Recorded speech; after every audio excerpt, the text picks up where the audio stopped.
Ils ont écrit l'histoire de cette aventure à nul autre pareil. 20 ans de dépassement de soi. Pour montrer qu'on est vraiment des légendes. Parmi eux, il y a des athlètes. Everything is possible, c'est Koh-Lanta. Cette année, ils reviennent pour en découdre. Et j'ai envie de montrer que je fais partie de la légende. C'est ce que je suis venu chercher, la guerre, donc on va la voir là. Bienvenue dans Koh-Lanta, la légende. T'es une banane, t'es une banane. Allez, c'est bon. Taisez-vous. Allez, taisez-vous, taisez-vous. Camping Paradis, c'est extraordinaire. Il me dit que Camping Paradis, voilà, ça fait des grosses audiences. Donc la majorité n'a pas forcément raison. Camping Paradis, ne critiquez jamais Camping Paradis, c'est une de mes émissions préférées. C'est une de mes fictions préférées. Bah, tout est dit. Vous allez voir, j'adore. C'est Jean-Luc Azoulay qui produit ça, c'est un ami. Merci. Voilà. Contrairement à vous, qui êtes juste une connaissance. Et bientôt un ancien collègue. Bon, on va revenir sur ce qui s'est passé depuis le début de l'émission. Au début de la saison, les téléspectateurs ont pu découvrir que leurs aventuriers préférés, les légendes, ont dû faire face à des conditions très, très compliquées cette saison. On va tout vous raconter et on va revenir sur les 10 infos. Et sur Mickaël Zoltobroda également, du Parisien, qui a fait une interview, qui a dit qu'il avait subi des énormes pressions de TF1. Je ne sais pas s'il y a un tapeur à TF1, un mec qui dit voilà, je vais t'attraper, je vais te défoncer, mais apparemment, voilà, il y a des tapeurs là-bas. J'aimerais beaucoup qu'il se passe également des coups de pression. Merci. Tu viens d'être fini, il en rêve. Soyez les bienvenus dans Koh-Lanta, la légende. Vous allez partir à la découverte de l'endroit où vous allez vivre dans les conditions les plus spartiates. Écoutez bien, sur place, pas de mal, pas de wok, uniquement 2 machettes. Et évidemment, compte tenu de votre potentiel, pas de riz.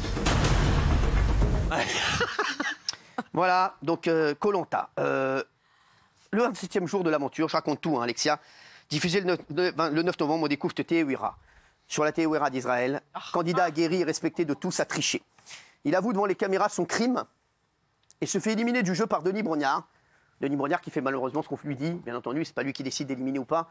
Denis Brognard fait ce qu'on lui dit. Il a bien raison, mais ça ne peut pas faire d'autre chose. Nous avons appris et nous avons eu la confirmation qu'à plusieurs reprises, vous avez demandé à des pêcheurs qui passaient au large de la nourriture. Et que plusieurs fois, on vous a apporté à manger. C'est un comportement déloyal qui constitue un manquement à l'éthique, aux règles de Koh-Lanta. Il y aura sanction. Vous allez directement rejoindre la résidence du jury final. Pour vous, Koh-Lanta se termine aujourd'hui. Donc Teouira s'en va, la queue basse malheureusement, et le panier plein de friandises. Le problème dans toute cette histoire, c'est que Teouira était loin d'être le seul à avoir triché. Mushkin Teouira. Rappelez-vous, la semaine dernière, Myriam Palomba était avec nous et elle avait révélé les 5 noms des autres aventuriers. Elle avait mis en cause une tricherie en bande organisée, elle avait mis Kumba dedans, Kumba qui n'a pas mangé. J'ai vérifié, j'ai eu ses analyses d'urine, tout. Elle n'a pas mangé, ne vous inquiétez pas. Donc voilà, Kumba. Teouira a mangé steak frites, légumes une seule fois. Claude, Laurent, Jade, Sam et Phil auraient mangé chocolat, Pepsi Coca, fromage, des pâtes et des pizzas tous les 3 jours. Ah oui. C'est-à-dire qu'ils étaient en room service, les gars. D'après le Parisien, un couple a été particulièrement hospitalier en ouvrant ses portes et surtout sa cuisine aux aventuriers de TF1. Et enfin, la grande révélation de cette année, c'est quand même Hugo, le mec qui a été éliminé puis il est revenu. Pas une fois, mais 2 fois. En fait, c'est un peu le Gilles Verdez de Koh-Lanta. Regardez. Hugo ne peut pas lâcher après tout ce qu'il a enduré. Éliminé au premier conseil de l'aventure, il a survécu aux 5 épreuves de l'arène. C'est bon, Hugo, vous gagnez. Réintégré à la réunification, tel un phénix, il a remporté 3 totems sur 4, mais a été éliminé au dernier conseil. Le phénix, il est rené une fois de ses cendres. Je vais pas lâcher l'affaire et je vais essayer de renaître une 2e fois. Voilà, qui n'essaye rien n'a rien, c'est tout bête comme dit-on, mais c'est tellement vrai. La victoire pour Hugo! Voilà! Bravo. Il est de retour hein, en phénix. Bravo, c'est qu'on doit faire.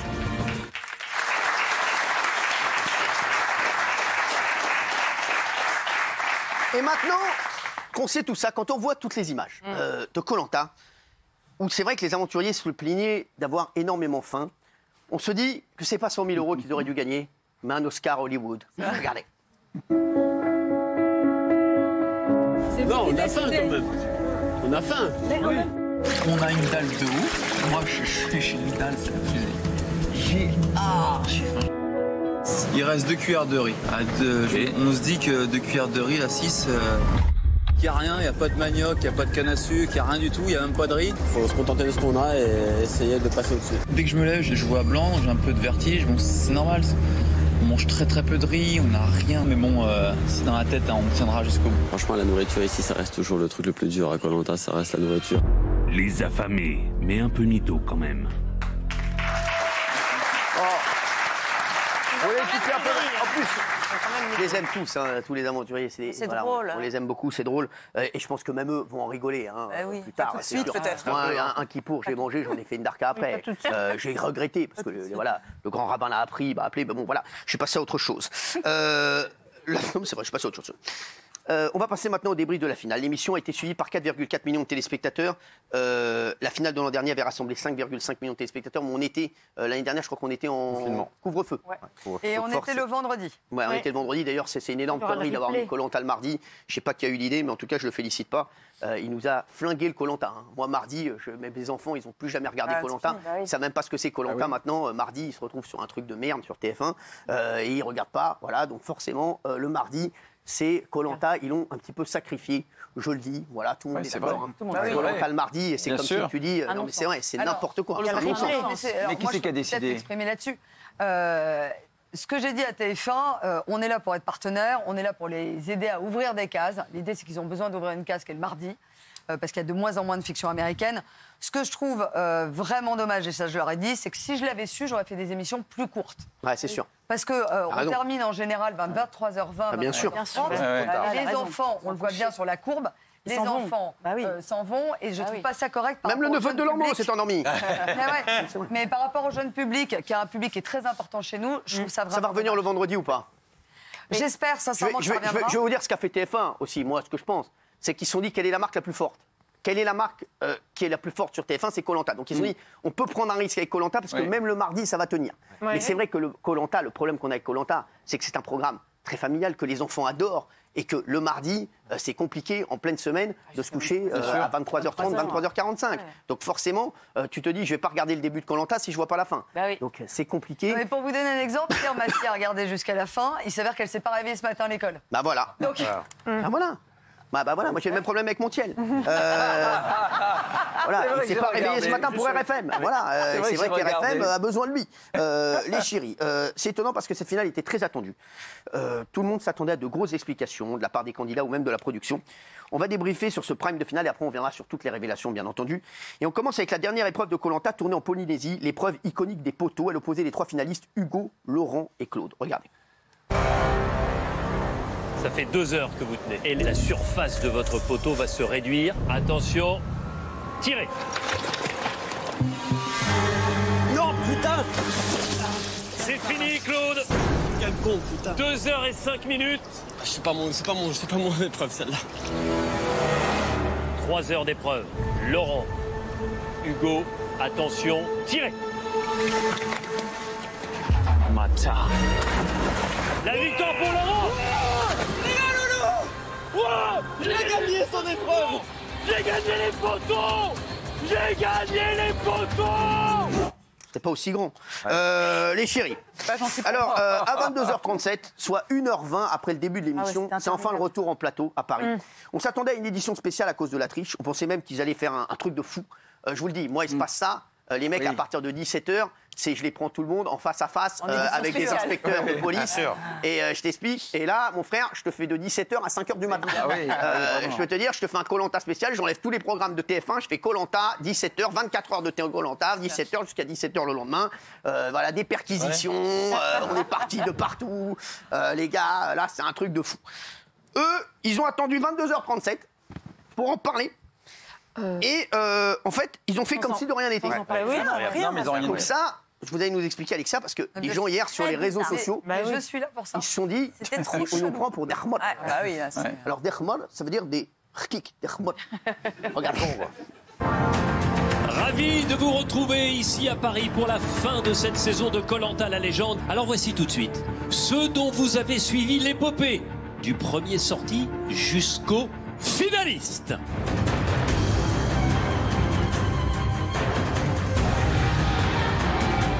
Vous êtes magnifiques, quel bonheur de vous retrouver comme ça, ici, tous ensemble. Vous êtes 19 aventuriers ici ce soir, puisqu'il en manque 2. Kumba, qui est souffrante, et Alix, qui est obligée de respecter une période d'isolement chez elle, de retour d'un voyage en Afrique australe. Voilà, j'étais très sympa avec Mathieu Delambeau. Comme toujours.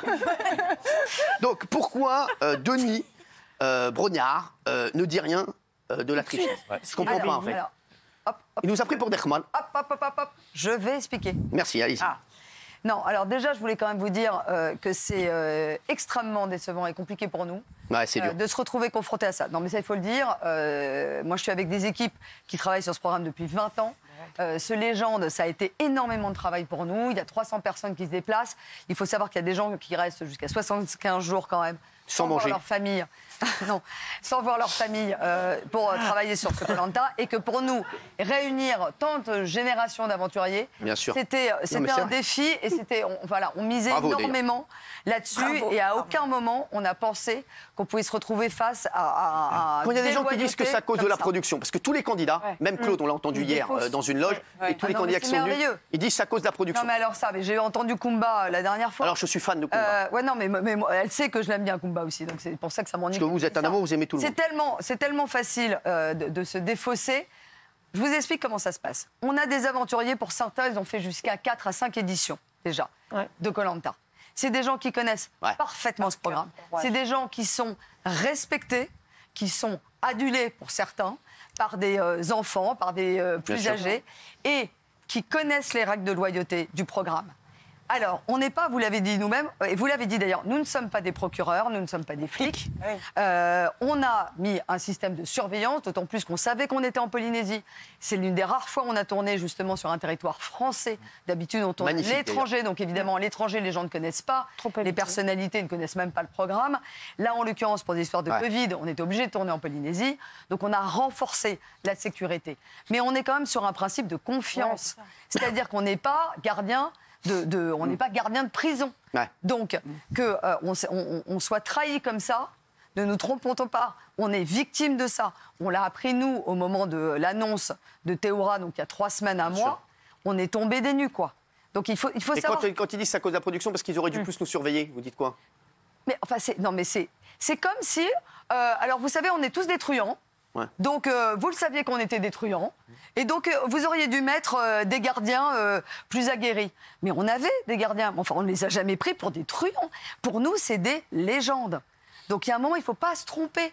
Donc, c'est pour ça qu'on est dans un... Enfin, il faut savoir, les équipes chez moi, c'est ultra violent. Il paraît que vous êtes très déçus de cette saison. Ah bah, y a de quoi. Alors, je ne suis pas déçue de la saison en soi.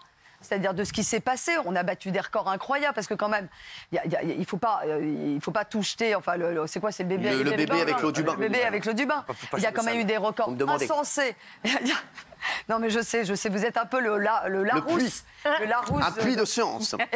Et donc, non, mais c'est vrai, il y a eu des records incroyables qui ont été battus. Je pense au cochon pendu. Bon, il y a 6 personnes qui ont battu des records. Non, mais c'est vrai, ça. Voilà, il y a eu sur la proue. Enfin voilà, ils étaient lourds. qui a gagné. Donc il y a eu des choses incroyables et des revirements de la stratégie, des choses fantastiques. Donc c'est une très belle saison. Mais sincèrement. Oui, je le reconnais, ça ternit cette saison. C'est bien de le dire. Alexia, j'aime bien que tu le dises. J'aime que tu le dises. Bravo, Alexia. Bravo. Bravo, ma chérie. En plus, c'était un anniversaire. Alexia, pourquoi vous n'avez pas évoqué la triche avant? Alors, pourquoi on ne l'a pas évoqué avant quoi? Avant le prime? Non, mais c'est vrai, 22h43. Ah oui, avant, sur le prime. Ah oui. Alors, voilà pourquoi. Alors, c'est vrai qu'il y a question. Alors, de plusieurs points. Premier point, et ça on l'a dit et on a communiqué sur nos réseaux sociaux, on ne veut pas donner de nom. D'accord. C'est-à-dire qu'on sait... je vais les donner, moi. Je vais les donner. Non, mais voilà, on sait, on a suffisamment de preuves et des preuves réellement fondées. On a un constat, une attestation d'huissier, et je voulais apporter, parce qu'il faut savoir que, comme c'est un jeu... Non, rien. Non, mais c'est important. Donc un constat d'huissier. Il y a un règlement du jeu. Parce que je sais que vous avez... Il y a un règlement du jeu qui est déposé chez Maître Simonin, en l'occurrence. Moi, il y a un moment, quand j'ai rassemblé un certain nombre de preuves, je suis allée le voir et je lui ai dit, est-ce que pour vous, ça constitue une rupture du code d'honneur qui est inscrit dans le règlement du jeu?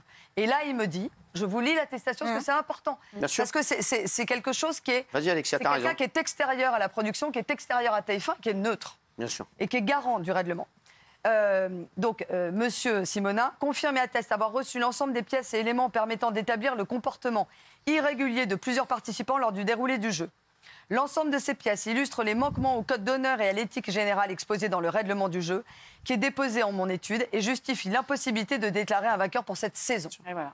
Voilà. Donc ça, c'est le premier point. Donc c'est ce que vous avez fait hier, on va le voir. Il n'y aura aucun vainqueur cette saison. Regardez la décision finale à 23h37. Denis Brognard annonce la grande décision prise par la production. Et c'est vrai qu'il y a eu beaucoup de gens qui se sont dit on a attendu jusqu'à 23h37 pour ça. Voilà, c'est vrai qu'on aurait aimé que ça vienne un mais petit peu avant. Je comprends, mais l'idée n'était pas d'en faire non plus ni un débat. Ça, c'est d'une certaine façon, c'est votre métier. Notre métier. Voilà, c'est pas D'ailleurs, le on nôtre. se régale. Nous, on se gave. On va en parler avec Éric Zemmour demain. Hein. Voilà, on s'est dit aussi, il y a quand même on des aura gens... Théouira face à Éric Zemmour, hein. Avec un pain au chocolat. Oui. Alors oui, et donc oui. Ça sera... Non, mais c'est ça. L'idée, c'est qu'on s'est dit, voilà, il y a quand même des téléspectateurs qui suivent assidûment ce programme, qui ne sont pas automatiquement au courant de ce qui se passe, parce que quand même, on va se le dire, ok, c'est dans le Parisien, ok, c'est dans les réseaux sociaux, mais il y a un moment, on va raconter la vraie histoire, ce qui s'est passé, on va pas nier les poteaux, on va pas nier voilà, tout ça, et on va surtout aussi reconnaître qu'il y a des aventuriers qui n'ont pas triché, et en l'occurrence... Pourquoi ne pas avoir fait gagner tous les aventuriers qui n'avaient pas triché? Voilà. Et partager. Parce que vous avez les noms qui n'ont pas triché, par exemple. Ça aurait pu être une option. Et pour ça, il fallait qu'on révèle... Ah oui, d'accord. D'accord. Comme ils ne voulaient pas révéler. Et pourquoi vous n'avez pas révélé? Pourquoi? Parce qu'on ne veut pas. On considère qu'on est un tribunal, comme vous le savez. Vous avez révélé Théoura? Non, mais Théoura, on l'a pas révélé. Lui, Théoura, il s'est dénoncé. Je voudrais finir parce que c'est très important.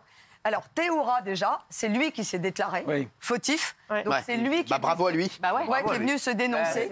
Et donc, oui, à ce moment-là, il faut se rappeler déjà que c'était pendant le tournage. Donc, à ce moment-là, on l'a intégré dans le. On l'a tourné. Il a accepté d'ailleurs sa sanction. Voilà. Alors, là, je suis face à des gens, pardon, qu'on a confrontés, nous, et je ne vous dirai pas qui c'est, qui nient les faits. Donc, il y a un moment, ça s'appelle sinon de la délation. Et comme vous le savez, depuis quand même maintenant quasiment 1 an et demi, on saisit régulièrement le procureur de la République parce qu'il y a des lynchages sur les réseaux sociaux, des appels au meurtre, des injures. Donc c'est pour ça que vous êtes dit... On ne veut pas, nous, être complices de ça. Alors, on va revenir sur toutes les infos. Vous venez de nous dire si c'est vrai. Donc la société de production pourrait poursuivre des candidats, c'est oui. Poursuivre des candidats. En l'occurrence, on n'a pas prévu de les poursuivre. Sincèrement, la sanction quand même qui a été faite est quand même très forte. Je pense donc il n'y aura rien. Actuellement, non, il n'y a rien qui est prévu. Ils ne seront pas interdits de manger. Voilà.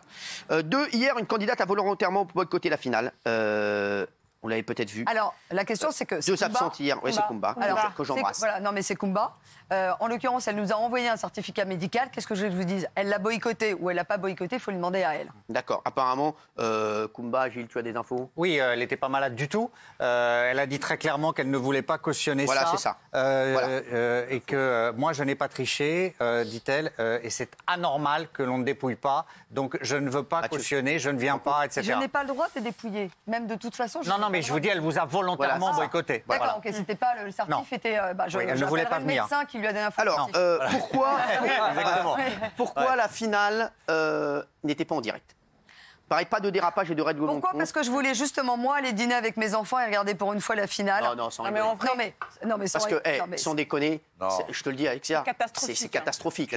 Géraldine. Langue de bois, c'était publié rédactionnel à la gloire de Koh-Lanta. On a regardé toute l'émission à la lumière de ce qu'on savait. Alors ça, vous avez raison. C'était catastrophique, en fait. Moi, j'aime Alexia parce qu'elle dit vous avez raison. Je la kiffe. Non, mais ça n'enlève rien. Mais je comprends cet énervement. Et de toute façon, il est partagé par certains, pas par tous, mais il est partagé par certains. Donc il y a un moment, il faut que je l'entende. Et même moi, j'ai considéré que l'émission était un peu trop longue. Et je suis d'accord avec une partie de ce que vous dites. La seule chose, c'est que on s'est dit, voilà, il y a quelques candidats qui ont fauté, très clairement. Et on le sait, nous. Voilà. Il y en a beaucoup qui n'ont pas fauté, qui n'étaient même pas au courant de ça. Donc il y a un moment, on n'a pas voulu non plus se dire que tout ce qu'on avait montré aux téléspectateurs, tout ce qu'on avait filmé, tous ces records dont je vous parlais, etc., c'était bidon, il fallait ne rien en faire. Mais Alexia, c'est des records avec des gens qui mangeaient. C'est ça. C'est pas des records, en fait. C'est pas des records de légende. Déjà, pas que. Oui, mais alors, attendez, malgré tout un peu. Tous ont énormément perdu de poids. Oui, ça, c'est vrai. Tous d'accord. Vous savez pourquoi ils ont perdu du poids? C'est les soucis. Ils avaient peur de se faire attraper. Un repas tous les 3 jours. Ils avaient peur de se faire attraper. Ils étaient tellement stressés. Alors, Alexia, C'est une décision de la prod ou de TF1 De quoi différer, de faire en différé, de ne pas faire le direct. Oh ben non, mais ça c'était commun. D'accord. Déjà parce pour être franche avec vous, on ne savait pas la teneur du programme encore 4 jours avant.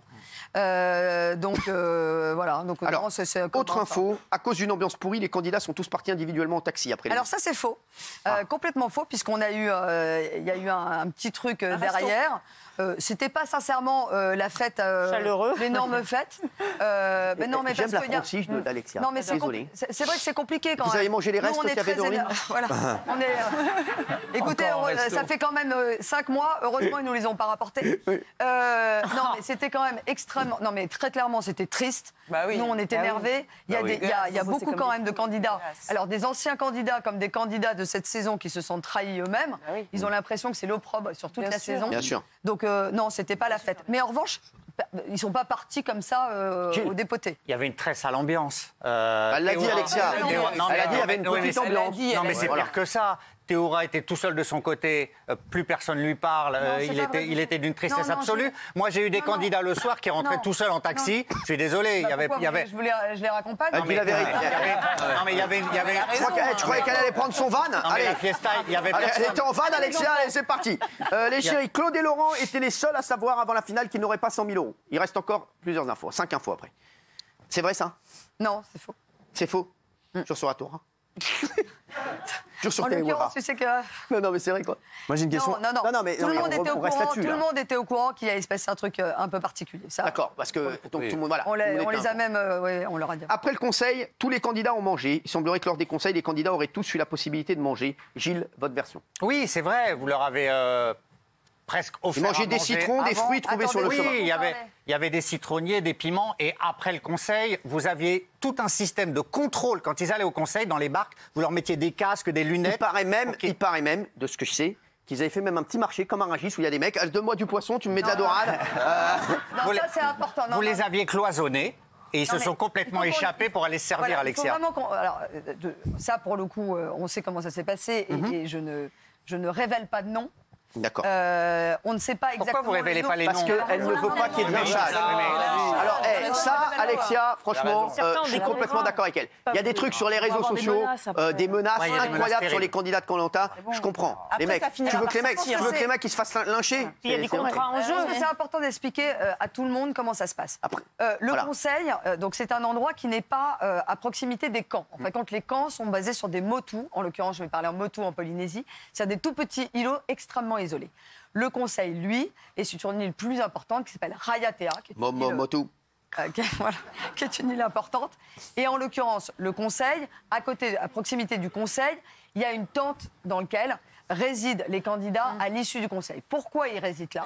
C'est tout simplement parce qu'on refuse depuis de nombreuses années de faire ce qu'on appelle, nous, de la navigation de nuit.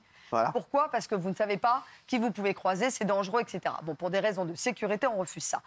C'est extrêmement sommaire, il y a un plancher, une tente et une petite lumière pour aller faire pipi, parce que comme ils vont faire pipi dehors... Voilà. Les gens font pipi. Entoure ça, un gardien, dans une autre tente, l'équipe de production, enfin le journaliste qui les suit, et l'équipe médicale. Voilà. Nous... On a confronté quand même beaucoup de témoignages. Ce qui est unanime, ce qui nous raconte, c'est que quand le gardien s'endormait, en sachant que les autres étaient quand même pas à proximité, quand le gardien s'endormait, en effet, il y en a certains qui se sont carapatés, je ne sais pas le nombre de fois. Carapatés? Oui, enfin, ils sont partis, pardon. Donc ils se sont carapatés. Non, mais et là, c'est à ce moment-là. Alors, ce qui est quand même très surprenant, et si vous regardez, on n'a pas Google Maps, mais il y a quand même facilement 15 à 20 minutes de marche en pleine nuit dans un truc qui est relativement touffu. Hein. Bon, touffu. Ce qui est pour ça aussi que ça nous semblait extrêmement... Enfin, ça nous semblait, pour nous, ahurissant, même de le tenter. C'est ça, que les mecs partent, tu te dis, ça c'est impossible. Déjà, pour nous, moralement, on va dire, ça nous semblait impossible. Ouais. Et en plus, physiquement, ça nous semblait extrêmement compliqué. Okay. Et donc, c'est... En rejoignant, il y a une sorte de pension de famille, que ça se serait déroulé. Voilà. D'accord. Alors, Alexia, autre question. Dîner clandestin, le nom des candidats à l'initiative enfin révélé. Les noms des candidats à l'initiative de cette grande tricherie seraient donc Claude et Laurent. Je sais que tu ne veux pas révéler de nom. Je ne vais pas le dire. Juste. Non, mais ça, je ne révèle rien. Ne dis rien. Et prie Jésus. Voilà. Dites-moi, ça devient très religieux. Pour que Hein. ça Je ne dois sorte jurer pas. sur la Torah, je Bah oui, dois prier Jésus. exactement. Et bien sûr, on jurera également sur le Coran dans un instant. Oui. On jouera demain sur le Coran avec Éric Zemmour. Voilà. Oui.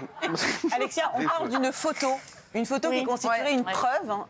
Il paraît que la production est partie à Tahiti pour récupérer cette photo. Est-ce que vous l'avez en votre possession? Est-ce que vous n'avez pas peur qu'elle sorte dans la presse People et tout ça? Parce que forcément, les noms des aventuriers sortiront à ce moment-là. Ouais, on a de nombreux éléments. Nous n'avons pas cette photo. D'accord.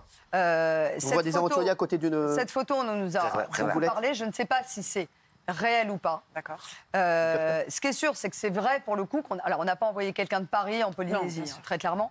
En revanche, il y a un moment, on essaie de faire un minimum d'enquête. Hein. Et donc, oui, il y a quelqu'un qui est parti. A priori, oui, il existe une photo. D'accord. Mais nous, on ne l'a jamais eu en main. D'accord. Cette photo, bien entendu, on est en train d'enquêter dessus. Et voilà, alors, cette photo... parce que Myriam Palomba nous disait hier que cette photo existait. Sachez-le, et je le dis. Voilà, et je le dis, j'en ai rien à foutre. Quitte à ce que ça choque. Cette photo, je l'ai en fond d'écran. Voilà. Et pour l'instant, je ne peux pas la révéler, bien entendu. Donc on est d'accord que toutes les photos qu'on voit sur Twitter, ce sont des montages ou des anciennes photos. Oui, pour l'instant, ce sont des Laurent montages. et Claude. Oui. Pour l'instant, il n'y a pas la photo. Avec des locaux. La photo officielle n'est pas sortie. Selon nos informations, si les candidats se sont énervés, c'est surtout en apprenant les tricheries racontées par les derniers sortis. Donc, 3 aventuriers auraient refusé de poursuivre le tournage et seraient rentrés en métropole sous escorte de la production. Est-ce que c'est vrai? C'est faux. C'est faux, d'accord, Alexia. La production blufferait sur la photo du dîner clandestin, ce que vous avez dit.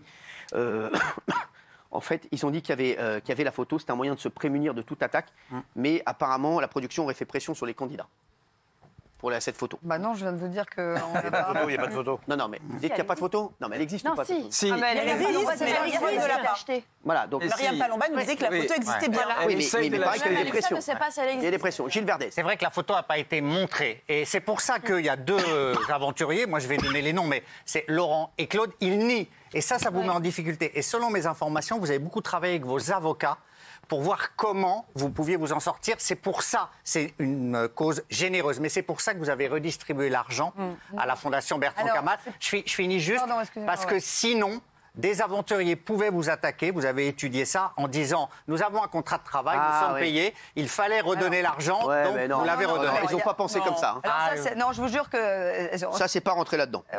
Merci. Non, mais je te le dis, Alexia, ça je sais. Ils ne sont pas du tout rentrés dans ces considérations. Non, alors attendez, parce que c'est compliqué. Non, mais vas-y, Alexia, mais ça, je peux te dire là-dessus, non. La question, c'est que pourquoi on a donné à Bertrand Kamal, c'est que justement, en tout ça, ça a été... on sait, les gens, peut-être qu'il y a d'autres choses qu'on ne sait pas, et entre autres, cette photo, on nous en a beaucoup parlé. A priori, je sais qui sont sur la photo, mais je ne sais pas si elle existe. C'est ça qui est compliqué. Nous, on a récupéré des preuves qui, pour le coup, sont extrêmement factuelles et tangibles. Voilà. Si vous me demandez cette photo, moi, je ne l'ai pas vue. Peut-être que d'autres l'ont vue. D'accord. Alors, dernière question, et c'est une des questions, enfin, il y en a plusieurs, mais sur l'info, là... Après avoir menacé de faire grève, les candidats ont obtenu des pains au chocolat. Alors, ça aussi, c'est faux. Alors, donc ça, là, il s'avère que... Gilles, est-ce que c'est faux? Non, mais... Les candidats nient, mais c'est vrai qu'on a beaucoup entendu ça. Les candidats continuent de le nier. Moi, je pense qu'aujourd'hui, je pense qu'ils nient, mais qu'il s'est passé quelque chose à l'extérieur. Non. Alors, pour être franc, quand je l'ai... je crois que... Je ne sais pas qui a sorti ça, le Parisien, je crois. Oui, c'est le Parisien. Donc, pour vous expliquer quand même, moi, je ne suis pas sur le tournage constamment. En l'occurrence, je suis arrivée à la fin du tournage.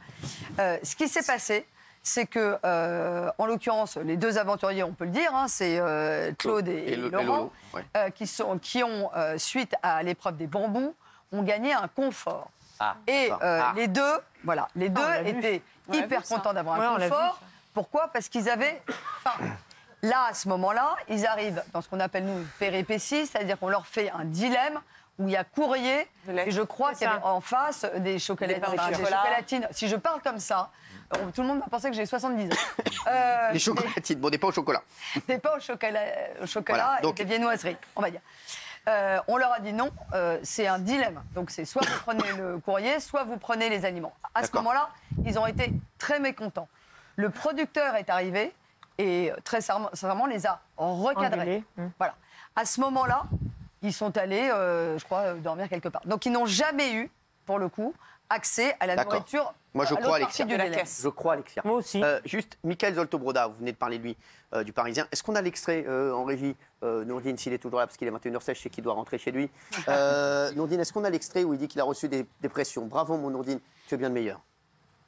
On a l'histoire que Théora s'est procuré à plusieurs reprises de la nourriture. Le lien se crée avec l'entourage aussi des candidats, avec des Polynésiens aussi. Donc très vite, on a l'histoire, on la confronte à la production et TF1, qui là bloque toute communication, tentative d'intimidation, on va vous faire un procès si vous sortez l'émission, c'est spoiler l'émission. Non, mais alors ça, moi... Vous savez quoi? On va appeler Mickaël. Mais je trouve ça très bien. On va l'appeler. Alors, Mickaël, Alexia, moi je trouve qu'il a fait un travail fabuleux, Mickaël Zolto. Non mais je ne dis pas que c'est un mauvais journaliste. Il est excellent. Je voudrais juste savoir si moi, une seule fois, je l'ai appelé pour lui faire une... Non, pas vous. Mais je pense que c'est TF1 qui... Alors, je vous le dis, ça doit être la com de TF1, on sait comment ça se passe. Et c'est elle qui est en... Et la com de votre production et la com de TF1 qui est en contact avec les journalistes. Mickaël Zolto-Broda, je pense que s'il a dit ça, il n'a pas menti. Excusez-moi, Alexia. Alors, il n'a pas dit que c'était vous, mais je vous le dis, s'il a dit qu'il avait reçu des pressions, c'est qu'il a reçu des pressions. Non, mais c'est pas vous, il n'a pas dit que c'était vous. Mais Mickaël, je ne le vois pas mentir face caméra et dire qu'il a reçu des pressions alors qu'il n'en a pas reçu. Voilà, mais attendez, on va être très clair. Mais il y a une grosse angoisse sur ce Koh-Lanta. Cette histoire, mais évidemment. Non, mais attendez. Non, mais on va pas se mentir. TF1, ils font un procès à tous ceux qui parlent de Koh-Lanta et qui disent ce qui va se passer dans les épisodes. Alors là, pour le coup, c'est pas TF1, c'est vous. Exactement. Alors là, on va redistribuer les rôles. Non, mais c'est vrai qu'il y a une rassera autour de Koh-Lanta. À un moment, c'est un jeu, quoi. Non. Alors, je vous remercie d'ailleurs de le dire. Mis à part que c'est vrai qu'on a attaqué toute personne qui spoilait le programme. Et je crois que j'étais venue vous en parler. Bien sûr. Voilà, c'est un sujet qui est délicat pour nous parce qu'on considère que ça nous tue le programme, et que ça peut créer même un préjudice. C'est que les gens, connaissant ce qui se passe, regarde-moi. Donc ça, on a toujours attaqué. Sur la pression sur des journalistes, on ne fait pas de pression sur les journalistes. Non, mais si, il y en a eu sur Mickaël, c'est sûr. Voilà, Alexia, ça je te le dis, alors je crois tout ce que tu as dit avant et je te soutiens à fond là-dessus. Je parle pour moi et je parle mais là, c'est sûr qu'il y a eu des pressions sur Mickaël. On a fait de pression. Je vais te dire, regardez du côté plutôt de la communication, de TF1 mais moi, j'ai pas et de chez vous. Non, mais de chez vous. Vous et moi. De chez vous. Non, mais on aurait quelque chose à se reprocher. Mais vous avez. Attends. Non, peut-être que vous êtes des pressions individuelles. Non, mais peut-être. Non, mais moi, c'est un moment là-dessus, mais on a des choses à se reprocher. Ok, je veux bien croire que dans ces cas-là, on fasse des pressions. On n'a rien à se reprocher. Je le redis, je considère que ces mecs-là nous ont pris en otage. Ils donnaient des infos qui peuvent salir la marque et on peut le comprendre. Non, mais d'accord. Mais lui, il était obligé de donner ça. venir ici et répondre. Merci.